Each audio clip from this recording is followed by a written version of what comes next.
Coven, if you find you want more missing witches and this strange magic in your life, get our book. We poured our heart and brains and minds and all the magic we could find into it. We'd love to know what you think. We'd love to read your reviews on Amazon or Goodreads. And of course, the old rate, review, and subscribe means a lot. And support our sponsor at Foxglove Farm using offer code Missing Witches. Thanks. Love you. Bye. You aren't being a proper woman, therefore you must be a witch. Be a witch. Be a witch. Be a witch. Be a witch. Be a witch. Be a witch. You must be a witch.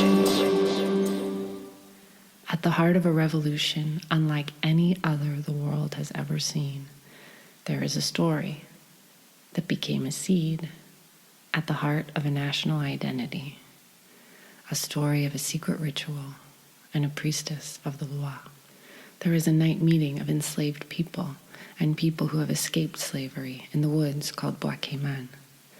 And the colonizers' own words of revolution are pulsing in the air. Égalité, fraternité, liberté. Freedom and equality and a universal family, not just for workers in Paris beheading their nobility, but for the people the empire has stolen, them too, into the circle of dreams that night. And drums, in a land seething with violence and heartbreak and trauma and flickering red and blue with dense potential and beauty.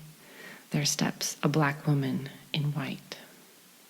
She calls forth an almost unbelievable possibility. She is, and she symbolizes, power beyond the colonizer's wildest, most greedy dreams. That moment at Bois Cayman is a layered and debated history, and it is a spell all its own, a story from which spirit emerges. Amma Mazama writes,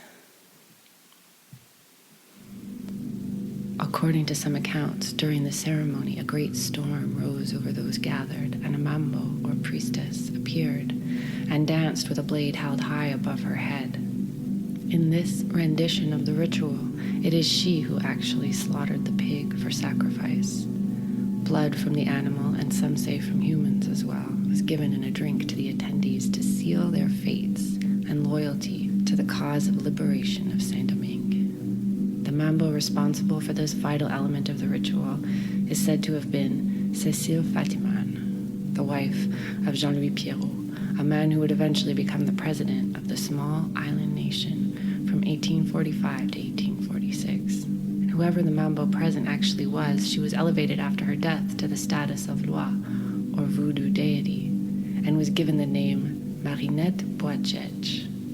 As a member of the Haitian Voodoo Petual pantheon, Marinette is an incredibly powerful deity whose colors are black and blood red. Known to ride those she possesses rather violently, she is feared, but also highly respected for her role in the fight for Haitian independence. Reminiscent of her role in the Bois Cayman ceremony, this Loi is often offered black pigs during contemporary voodoo rituals. The woman in the moonlight could have been a 16-year-old, or she was ancient. Certainly it was hard to see her clearly in the smoky night and with the light of spirit on her and the wind and the rain. And whoever was there that night, Marinette is with us still. She stands for generations of women ancestors who led. Vodou priestesses, mambos, servants of the Loi, were leaders for enslaved people and for the maroon communities in the mountains of Haiti. They worked and sang and organized for a freedom of the soul through faith, and freedom of the body through resistance and revolution. Mazama continues, African religion in general, and Vodou in particular, seems to be the only religion that allows women to reach the highest positions of authority. And where our written history, deeply slanted by settler-colonizer desires and distortions, has erased their names, Marinette remembers. We know a little about Cecile Fatiman. We know she was the daughter of an African woman and Corsican prince, and we know that sex in an extreme power imbalance like this is rape, so let's call it that, especially when the children are sold into slavery after their birth, as she was, as her brothers were, and then they disappeared. We can't know, but we can imagine her fury at the loss and injustice of this whole life. We can imagine how it fueled her. We can't come close to knowing her, enslaved people were violently prohibited from learning to read or to write, and so they only entered the archives before revolution on the slaveholders' terms. But we can imagine. Imagining Cecile with an open heart and open palms and mind. Imagining the power of her mind and hands and belief and her life and her anger and her calm and her joy and her magic. Conjuring her memory with us here to honor her alongside the other women of that great and unending revolution. Imagining these people we've been missing is an act of imagination that is an act of resistance in a war that still continues for our minds and for what's possible. In our episode on Diane de Prima, I got stuck on her line, "The war is the war for the human imagination," and it echoes in my ears still. We still fight the stifling hegemony of white supremacist late-stage capital to make space in our brains and lives to truly imagine Cecile's life and to learn from her and from priestesses who still lead and protect their communities today. Marinette kind of has a reputation for violence now, a Loa who can be brutal in her possession. As Judica Illes writes, she is a bitter spirit who prefers to be alone. People disappointed her. Rather than being celebrated as a heroine, she was first aggressively pursued by French colonial forces, then denied glory when Haitian revolutionary leader Toussaint Louverture banned women from battlefront lines. And even now she's frequently dismissed as an evil spirit, while her male contemporaries are lionized. She is a spirit of rage and frustration, but also, in her way, a spirit of justice. Spirit of justice, we owe you so much, and we need you so much now. Marinette emerges from Cecile Fatiman, out of the labor and pain of the Haitian Revolution. At this moment when the imagination of freedom is gleaming across continents and borderlines and washing up on beaches cracked with slave ships, people across the island hear it and say, yes, fucking exactly. The hypocrisy is too much. And the time has come for the people of Saint-Domingue, who, after this moment of ritual at Bois-Cayman, after the possession and transformation and electrification of the forest, after revolution, claim their independence and become the still rising people of Haiti. This spirit calling in the alligator woods by a young old priestess is a ritual that ties the people to each other and to their ownership of the land they are on, and to their ownership, crucially, of themselves. It ties directly back to the places and people and knowledge across the ocean where the people had come from. Practicing voodoo in this enslaved revolutionary context is an act of love for both past and future, a flame here in the present, even when the flame is a small match in a storm. In the ritual at Bois-Cayman that lights the night and the people up, the priestess, Cecile Fatiman, transacts in some way with the spirit of the place and invites all who gather to, quote, cast aside the image of the god of the oppressors. Claudine, Michel, and Patrick Bellegarde-Smith write, Vodou developed in the crucible of colonial life. Haitian Vodou is a neo-African spiritual system, philosophical construct, and religion whose core resides largely in Dahomey, presently Benin, and in Yoruba land in western Nigeria. The term Vodou derives from the Fon word for God or spirit. It also signifies, in a larger sense, in the company of the spirits or belonging to the family of the spirits. Another common interpretation is introspection into the unknown. There are other meanings. In Ghana, for example, spirits are called Vodus. Haitians call the deities Loa and Miste. What is distinctive about Haitian Vodou, additionally, is that it incorporated the powerful systems of the Bakongo peoples in Central Africa, creating a synthesis that did not occur elsewhere in the Caribbean or in Latin America. Also, earlier influences were found extant from Islamicized enslaved Africans. Vodou has been a powerful ideological force in waging the wars of liberation in Haiti, in forging the revolutionary moments that led to the dismantling of slavery and independence. It is certain that Haitian leaders and the massive insurgents were well versed in these African and Neo-African traditions, especially since as many as 2/3 of the population had been born in West and Central Africa and not in the colony of Saint-Domingue. Vodou in Haiti seems to have been a deliberate amalgam of various African traditions, cobbled together from similar systems in an effort to unify Africans from various parts of the continent and speaking different African languages well into the first 2 decades of the 19th century after independence was proclaimed. Vodou also incorporated some aspects of the religion of the Arawaks, Freemasonry, and of course, Catholicism. From the latter, it integrated more than juxtaposed the dates of celebrations for the saints now associated with the Vodou Loi, the Catholic iconography and the prayers that many still use to open Vodou ceremonies, Sevillois. Vodou, together with the Creole language, which evolved from a similar base, served as a unifier. Haitian Vodou is illuminated by the pantheon and philosophy of the African kingdom of Dahomey that existed from about 1600 until 1904, and so Marinette is connected to all the female warriors of Dahomey, who white writers would call the Amazonians, and who their people called the Mino, the mothers. And she is connected to goddesses and grandmothers so far away it hurts to remember them.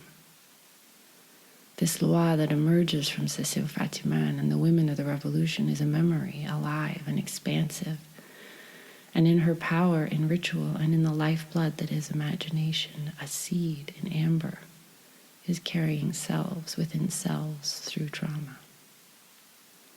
The priestess in the woods draws on knowledge and spirit of the assembled people from Dahomey, but also Yorubaland and the Bakongo peoples, Islamic enslaved peoples, the Arawak religion, Freemasonry, useful pieces from Christianity, and something else as well. Something that emerges when these forces are combined under incredible pressure, and people take what they need from each other to fuel their survival and their resistance. The priestess that night in the woods and in the Bois Cayman woods of cultural memory that becomes the storied birthplace of Haiti is in the company of many spirits and many ancestors. She considers the unknown and becomes one with it. For a few moments, she is lit from within. She is the Loi. She is an emergent energy. Her life is a sacred communion with all the people who need her. Michel and Bellegarde-Smith continue.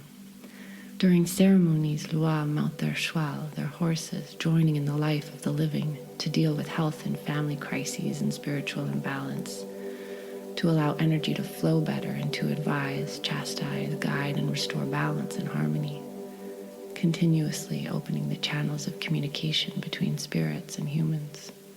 The priestess is holding the mane of wild horses, and she is ridden by something enormous. She can gather the life force around her and in the offerings and sacrifices, and send it swooning out into all who are present to become a force in the great wave of an uprising that will stand alone in the history of the oppressed. Haiti's is the only uprising by enslaved people to result in regime change and a democracy led by the enslaved people. The first and only slave uprising that led to the establishment of a free state without slavery, ruled by non-whites and former slaves. So Haiti's history as an independent nation begins with Black people overthrowing their murderous oppressors and declaring that their lives matter.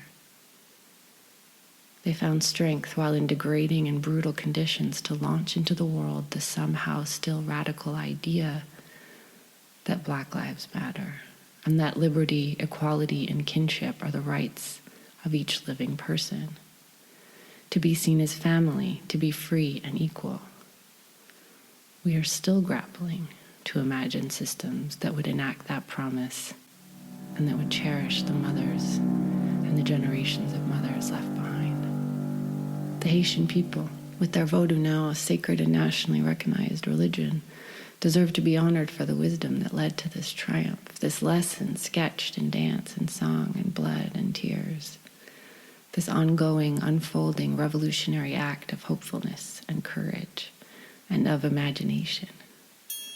And I hope you will accept this bit of writing and research in that spirit, an offering from a distant supplicant who's just honored and awed to get to spend any time with this story, just hoping to learn from it and soak it in and not fuck it up too much. Witches, we're back to talk about Foxglove Farm. We love these subscription boxes, and how full of magic they are. Yeah, recently you spoke once or twice or a million times about us being so lucky, having found like soulmate collaborators in each other, soulmate editors, and I think I would like to add Foxglove Farm to that list of soulmates, a soulmate sponsor who really is just like, it's hard to be anti-capitalist and still like eat food, as we all know. Yeah. So it was really important for us to find a sponsor that was like ethically sound, or at least like in line with our values. And Sammy is like that and beyond.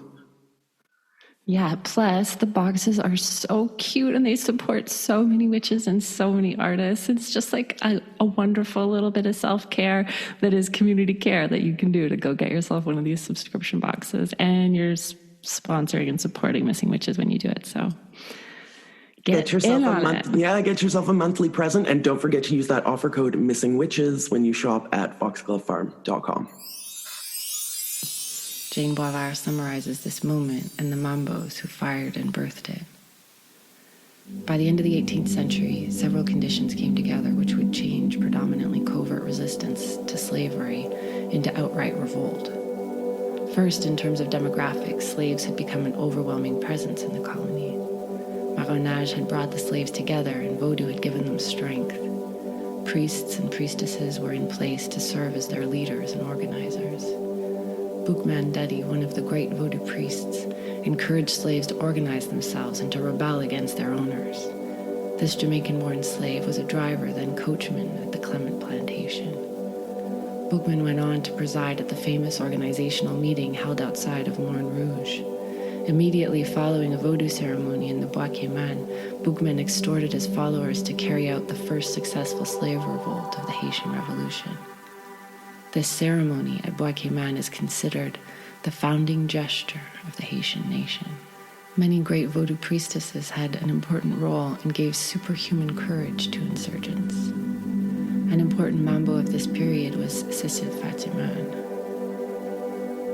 She's described as a green-eyed mulatto, sometimes an old woman with bristly hair or with long silken black hair. This priestess played a major role in the Bois Cayman ceremony.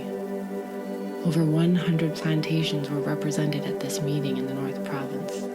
And J.C. d'Orsainville described Fatiman's role that night of August 14th, 1791, where, in the midst of a violent thunderstorm, participants see an old Negro woman stand up. Her body is shaken by prolonged trembling. She sings, pirouettes, and twists a large kitchen knife over her head.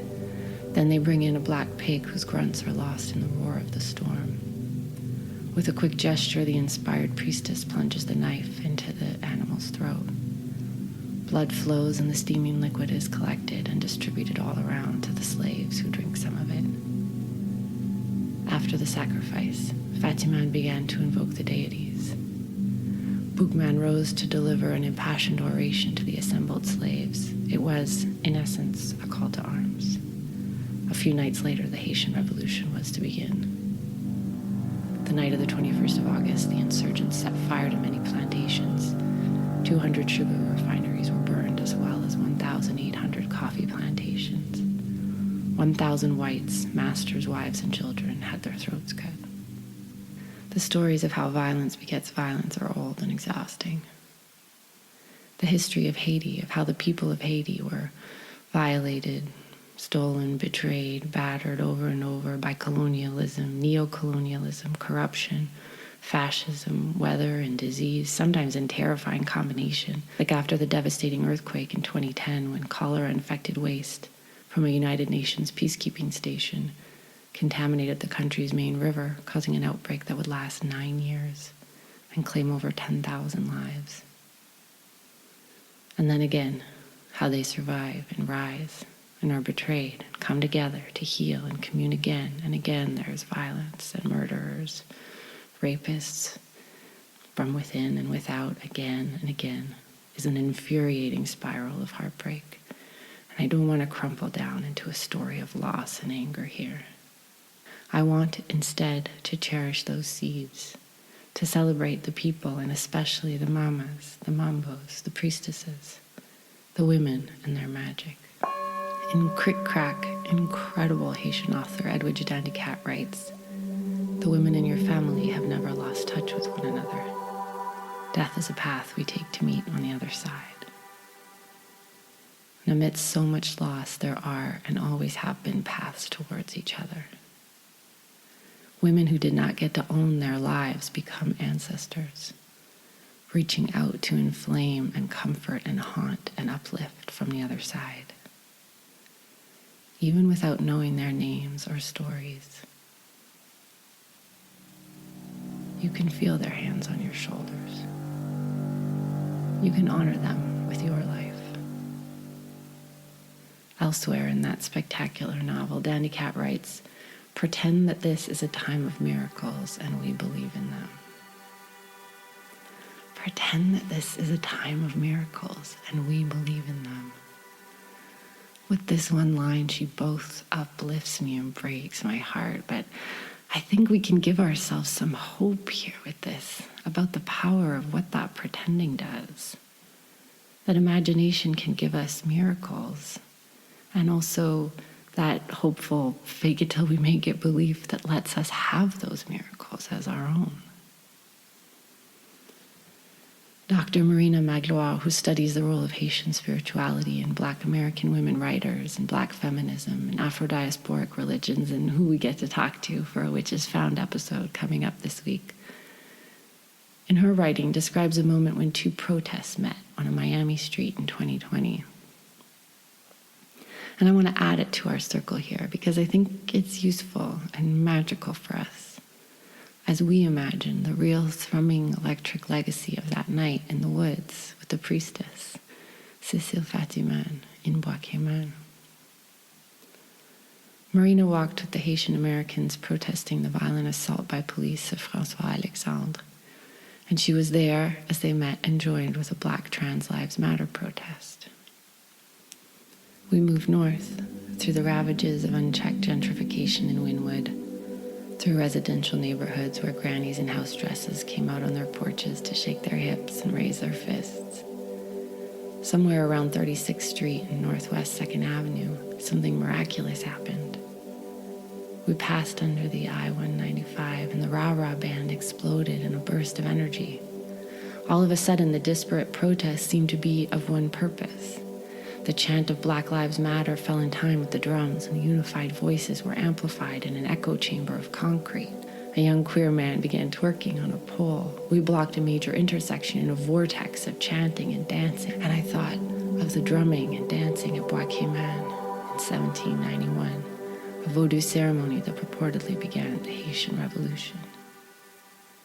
There is a possibility of common purpose, listeners, witches. A moment when the rivers of our pain and anger and activism can run together to uplift and not subsume us. A moment when we echo in the concrete, a common purpose, offering what we have to the dance of imagining freedom together, of actually hearing each other so we can pick up the rhythm.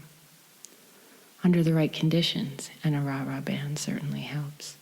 The possibility of truly, finally, collectively becoming alive to each other and awakening from the lull and terror of capitalism's insidious and racist hallucination can emerge. Roxane Gay, another writer of Haitian descent who lights up my life, writes in her first book, Haiti, "Things Americans do not know about zombies. They are not dead, they are near death. There's a difference. They are not imaginary.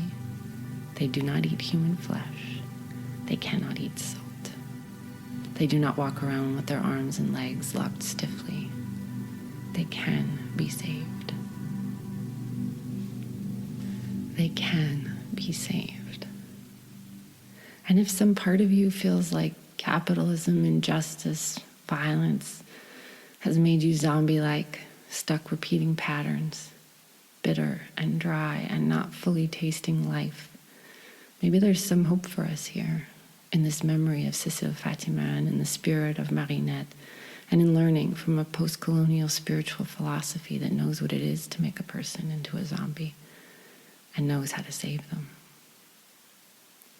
Roxane Gay also wrote, "I didn't believe in magic and I don't now, but I believe in the power of believing in magic. I believed that a girl could switch paths, could make trouble instead of find it, if she only had the right set of spells to cast. Witches are, with few exceptions, the bad girls. They are closely associated with evil, with Satanism, though if you talk to any practicing Wiccan concerned with positive magic, herbs, and healing, they will of course tell you this is slander and dangerous nonsense. And witches, when accused throughout Western history or depicted on television or in films, are often either very young or very old. They are either bursting with hormones and new sexuality, a great temptation to men, or they are dried up, no longer fertile and useless and terrifying to men. But real witches, of course, are the kind of women who can make their own fate. They do not need men, and they are wild with new feelings and ideas and spells. They may or may not have real magic, but they are the kind of women who can howl at the moon. Maybe, Gay writes, the best spell of protection was me." Coven, listeners, witches, there is power in believing in your own magic, and in believing this is a time of magic. There is power in being a spell of protection for your own damned and blessed self. Like witches and priestesses of other cultures, enslaved women of Haiti who were Vodun practitioners had knowledge that was useful for their protection and dangerous to their tormentors. Under the extreme violence and defilement of slavery, women circulated knowledge of ways of ending pregnancies, conceived in rape, and even of painless ways to escape life entirely. And then, as the word revolution came through the night, and as their fury fucking mounted, they turned that knowledge against their oppressors, switched paths, made trouble. Medicines for escaping from the tortured body became medicines for actual living freedom and upheaval and revenge. Under the leadership of Vodou priestesses and priests, these poisonings evolved into organized revolts, sending slave owners into a panic. It also came to be known among colonists that midwives were using abortion as a means of resistance. Women sought to help end pregnancies resulting from rape and to keep their children from an enslaved life, and in doing so, to save their own strength, to protect what in them was like a weapon and a tool against oppression, to give them back their ability to run and fight and increase their own chances of survival. The ability to safely end a pregnancy let more women escape to join the Maroons in the woods, to add their skill and knowledge to the growing communities there, to become tactical and spiritual leaders and organizers to tip the scales and turn the tide. For their knowledge and ability to give women choices along the roads to life and death, colonists became terrified of midwifery by slave women and made their labor illegal as the clock ticked closer to revolution. By the end of summer, 1791, the first slave armies were gathering in northern Haiti under the leadership of Toussaint Louverture, inspired by Boukman, Fatiman, and that night in the Bois Cayman, and by the blessings of the Loi, and by the rhythm that rode out on wild horses from that ritual in the woods all across the countryside. Soon a full-blown slave rebellion had broken out across the entire colony. Garvey F. Lundy writes, "During the Bois Cayman ceremony, Cecile Fatiman was the officiating mambo who invoked the Vodou deity, or Loi, as Zilidanto. It is reported that a black pig was sacrificed, thus marking the ceremony as a Petwo rite of Vodou. The Petwo rite, or Nankpon, is believed to be a uniquely Haitian manifestation of the Vodou religion. For example, relatively to the Rada, or Jinen Nakbon, the Pedwo Nanchon, cannot trace its origins solely to Dahomey. Its origins are rather in the African struggle against slavery, and it is closely associated with the Haitian Revolution, as well as other Haitian uprisings against oppression, such as the Kakos in 1915, or the overthrow of Baby Doc in 1986. According to Moreau de Semery, the Pedwo Nanchon was introduced in 1768 by a powerful Hungan by the name of Don Petro in Petit Goave. He introduced a dance called the Danse à Don Pedro, whose rhythm was so powerful and electrifying that it was forbidden. Spend even a little time doing this kind of reading that we do for Missing Witches, and you realize the history of people colonized is often a history of dances outlawed. And I think there's a small clue here for those of us interested in making magic and good trouble. There's something about moving our bodies, alone and especially together, truly owning our bodies, owning how and when we choose to use and synchronize them is a revolutionary act. Dance is a revolutionary act somehow, sometimes, a powerful, magical act of energy and connection and manifestation.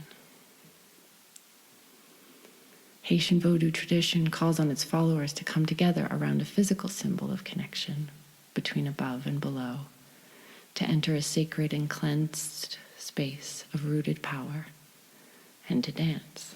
Bellegarde-Smith, Claudine Michel, and Gerdes Fleurin in Vodun Music and Society in Haiti, Affirmation and Identity write, most ceremonies take place in the peristyle, whose Patometan center post is believed to incarnate ancestral and spiritual forces of family and community.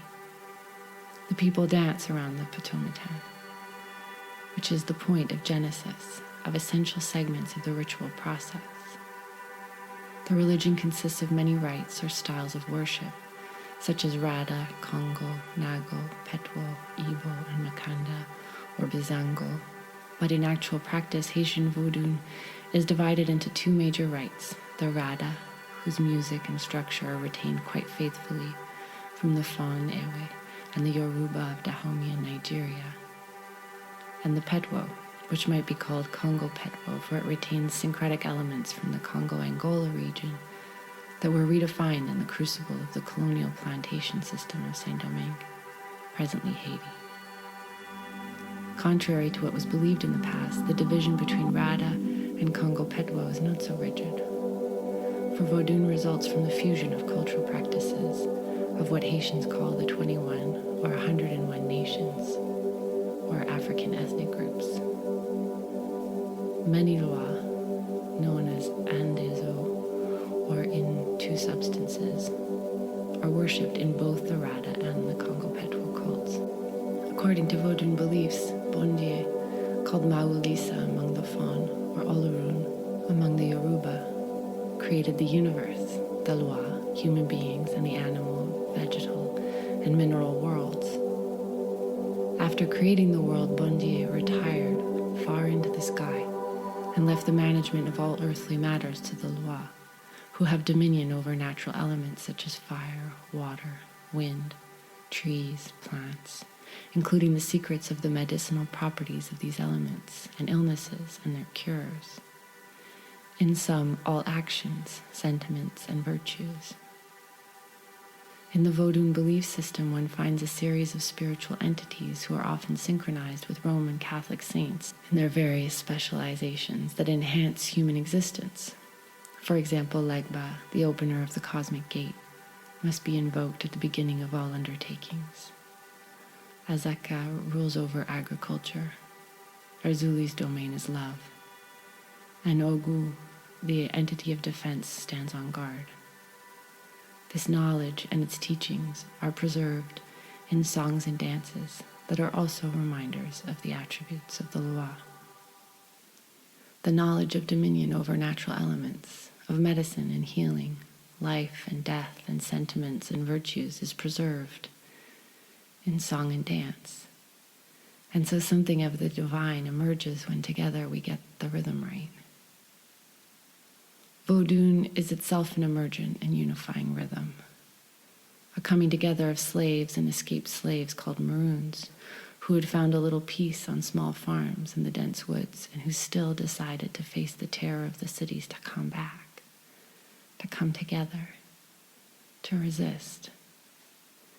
Jane Boisvert, in Colonial Hell and Female Slave Resistance in Saint-Domingue, writes, "Marronage was a crucial step in unifying the slaves and in turning the tide to more overt forms of resistance. A process of deculturation had accompanied the physical torture and other abuses of slavery. Under the guise of Catholic baptism, white owners routinely stripped enslaved blacks of their names.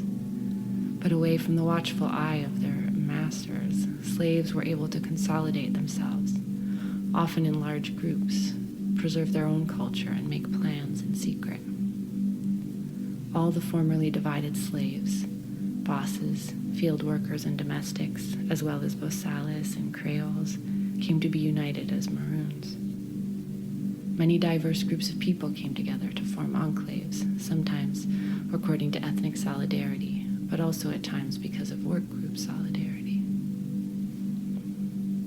In their refuges, Maroons continued to practice Vodou, an amalgam of their various African religions which had taken on rites and images of the Catholic faith. Vodou had always served as a means of protection for the slaves, a sanctuary to escape the brutality of slavery. But as Nichols tells us, religion is not always a sedative, but may become a source of inspiration and a prelude to action. Vodou served exactly those purposes for the slaves of Saint-Domingue. Their New World religion brought the diverse elements of their African heritage together and gave them a bond and a new identity, a way of joining together in order to survive the domination of white culture. The idea of returning after death to Guinea, a term used to indicate the whole of West Africa, which came to stand for a mythical paradise in Vodou, gave Maroons additional strength to progress to a new phase of resistance. In their dwellings on the plantations, and especially under the secret cover of the Maroons, Vodou developed into the leavening agent for their liberation from chains. Our rituals, our magic, our heritage can be a leavening agent for our liberation, a source of inspiration and a prelude to action. I love this, that religion doesn't have to be a prison of doctrine, a means of enculturation and control. Something about owning it and creating it together can mean that our words, our spells, our gathering together, even at a distance, can make the ingredients of ourselves and the moments we are in transform and rise and change the world.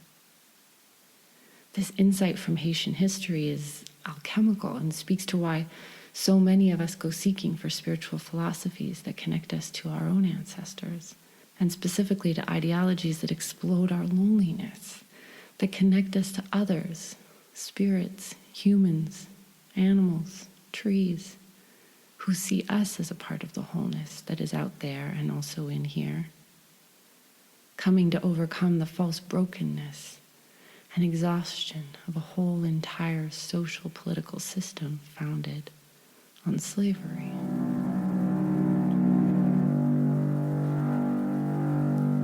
Marlene, Racine-Toussaint, Bellegarde-Smith, and Michel, and from the horses' mouths, women's words and women's worlds, write, Esli Danto is a deity whose divine principle represents maternal love. She is the mother of several children and takes care of those her sister Esli Frida, who pretends not to have any. With Ogu Ferre, the deity of warfare and iron, she participated in the Haitian War of Independence. For her troubles, her tongue was cut off by the French colonial authorities. She cannot speak, but she is heard clearly.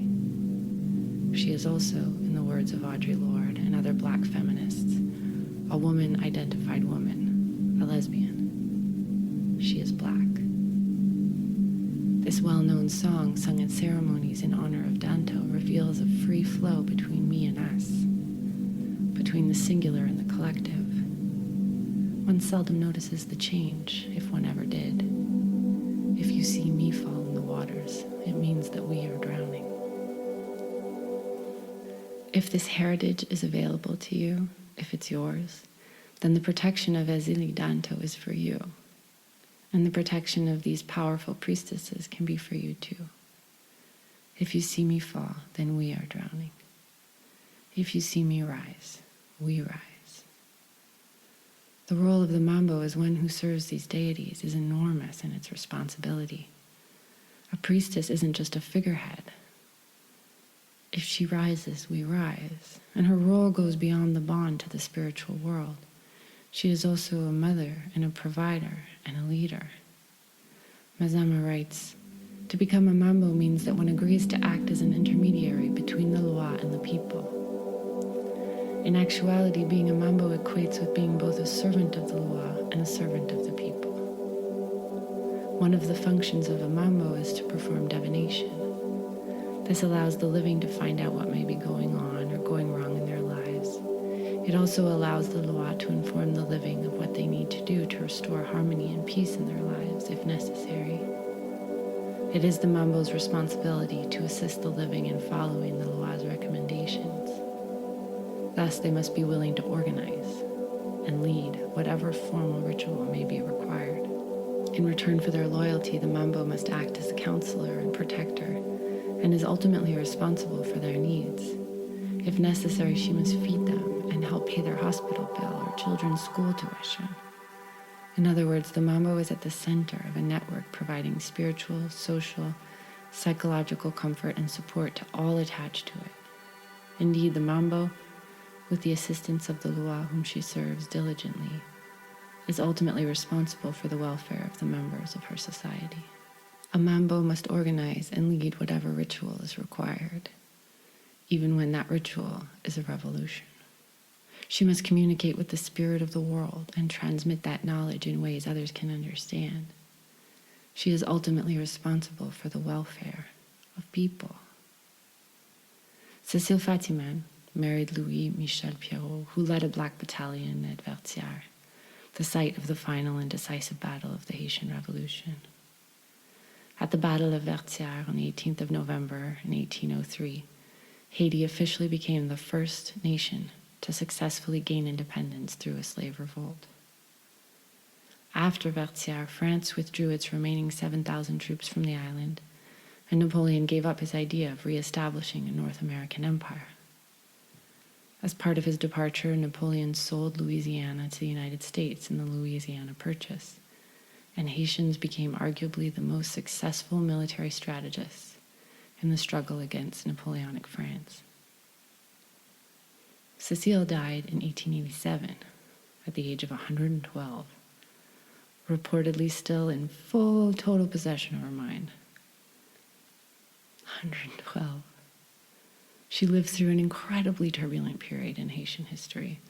The abolition of slavery, the First Empire, the splitting of the nation into kingdom and republic, the crippling, insane debt imposed by the French as a requirement for freedom, brutal, devastating wars with the Dominican Republic, repeated coup d'etat, and of course, endlessly more. It doesn't make the summaries, as the people worked to find a life and to craft a new nation out of hope and fragments. Like many witches and priestesses and women we have seen, the story of the mambo at Bois Cayman is picked up and used by different people for different purposes many times after this revolutionary spark. Tapping into a flicker of power, this moment becomes a useful scaremonger for some would-be rulers and dictators. But the real women and their real knowledge and spirit remain, and they remain uncontained. In Haiti and in the diaspora, they are and have been there, caring for and weaving together families and communities, at the center of networks, providing comfort and support, and carrying the imagination of a better world forward, seeds in amber. Remember Dr. Magloire and that 2020 protest with its rah-rah band and twerking and echoes of Bois Cayman. She writes, "Like us, the participants of the Haitian Revolution were black people and a few allies. of different cultures, languages, and religions. Like us, they danced their community into being. Black populations in America have so much to learn from each other. To miss this opportunity, especially in the multi-ethnic but divided city of Miami, would be just another way that, in the words of Audre Lorde, we rob ourselves of ourselves and each other. She continues, I am reminded of a Vodou ritual song describing the spirit loco as the wind, and the worshippers as butterflies who bear tidings to the sea spirit Agwe. Agwe is a solemn, mixed-race spirit, a ship captain who transports the souls of Black people across the diaspora back to Africa when they die. This is what diaspora is, butterflies whispering across the ocean. The possibilities of diaspora are fractured, fragile, and infinite. In Creole, the word for protest is manifestation, a false cognate with the English word manifestation. Let us dwell in the mistranslation to imagine how protest can be manifested across diaspora. Witches, listeners, let's let this question from Dr. Magloire echo with the sounds of the drums from that day in Miami and that more distant day in the Bois Cayman. And drumming ask inside each of us, how can we light up and lift and amplify our protests so that they may make themselves manifest across space and time and diaspora? How can we call down the lines to each other to dance the community we envision and demand and deserve together into being? When we protest, we make manifest. Our protests might gather together on busy roads to force people to stop and look us in the eye while we dance our agony and call out to our raging, loving goddesses and mothers and mambos and all the individual souls who have been lost and brutalized by the machineries of racism, misogyny, queer and transphobia and ableism. Or our manifestation might be solitary weirdos writing, sending it out into the connected webs, weeping and yelling and singing our way out to you from the woods under the melting snow. Our protests might be tactical changes we are bringing into our work, in legal systems, healthcare, systems of control, that we will and do bend with our mighty collective will into systems of care. Or it might be in the changes we agitate and advocate for in our familial, social, spiritual, and political communities. But this we know, our protests gather and grow and call a new world into being. We birth a new life for ourselves and our past and future ancestors. Our practice, our craft, is a leavening, a rising agent in us, calling out and within to conjure more caring and equitable lives, making good on the promise and blood and tears and magic of people like Cecile Fatiman, and all the women, all the marginalized and brutalized and powerful people in our densely interconnected histories who have been standing on the margins of written history, but at the center of their own world, changing circles in the woods, calling liberty, equality, and a true universal family into hearts and minds when it was even harder to imagine than it is now. The act of imagining is our inheritance. Picking it up and holding it high is our debt to them. It is our leavening. It is how we rise, and it is our path together to the true liberation from chains. You must be a witch. Hey friends, if after listening you find you want a little coven lovin' in your life, check out our sponsor, Foxglove Farm. Use offer code Missing Witches to get some of that handmade, ethical, awesome witchy goodness in your life. Send us your reviews on whatever podcast service you use. And if you want to read the book, gosh, we'd love to send it to you. So find it, tell us what you think, and share your thoughts on Amazon or Goodreads. And yeah, see you out there. We love you. Be safe. Blessed if I can be.